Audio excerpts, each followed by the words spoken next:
पुणे शहरातील नवले ब्रिज येथे गुरुवारी सायंकाळी 5 वाजण्याच्या सुमारास भीषण अपघाताची घटना घडली। सातारा रोडवरून पुण्याच्या दिशेने येणाऱ्या कंटेनर ट्रक आणि 4 चाकी वाहनांचा अपघात झाला। या घटनेमध्ये ट्रक आणि कंटेनरला आग लागून 8 जणांचा मृत्यू झाला, तर 10 पेक्षा अधिक जण जखमी झाले। जखमी झाल्यानंतर उपचार सुरू आहेत।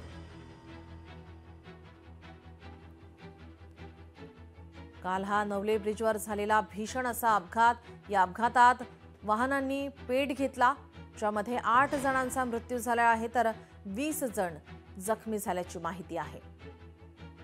रेस्क्यू ऑपरेशन जे काही करायचे होता ते रेस्क्यू ऑपरेशन ऑलमोस्ट कंप्लीट झालेली आहे। गाडीमध्ये जे काही बॉडीज होते त्यांना काढण्यात आलेले आहे, त्यांना ससून हॉस्पिटलला पाठवण्यात आलेले आहे। या परिसराचे जे जे काही हॉस्पिटल्स आहेत त्या हॉस्पिटल्समध्ये आमचे पथक पोहोचलेले आहे। एक्झॅक्टली किती इंजर्ड आहे, इंजर्ड स्टेटस काय आहे याची पूर्ण पडताळणी आमचे पथक वेगवेगळे हॉस्पिटल्सला करत आहे। आतापर्यंतच्या माहितीनुसार 6 लोकांची मृत्यू झालेली आहे आणि अंदाजन 10 ते 12 लोक इंजर्ड आहे। एक्झॅक्ट संख्या थोडा वेळ लागेल त्यामध्ये पोहोचण्यामध्ये। पुढचा जो कंटेनर होता ना आणि पाठीमागचा, त्या पुढच्या पाठीमागच्या कंटेनरचे टोटली ब्रेक फेल झाले। त्या अगोदर पण त्या अपघाताच्या अगोदर तो पुढे आलेला होता गाड्याला धडकत।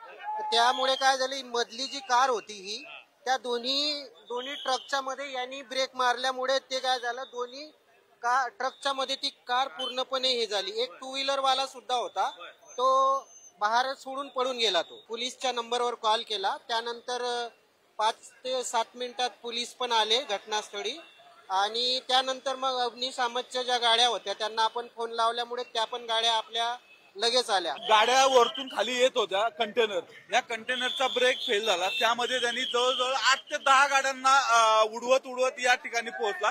त्या 2 कंटेनर, एक पुढे कंटेनर चालला होता, त्याच्या मागून एक कंटेनर, त्याच्यामध्ये एक कार होती, त्या कार मध्ये एक मोठी फॅमिली देखील होती। त्या फॅमिली पूर्णतः जळून खाक झालेली आहे। या अपघातात जवळपास माझ्या माहितीनुसार 7 ते 8 जण मृत्युमुखी पडलेले आहेत, जळून खाक झालेले आहे।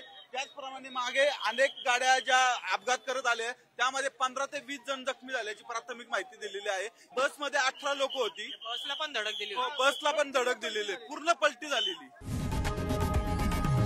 लोकशाही मराठी ऐका, पहा, जागरूक रहा।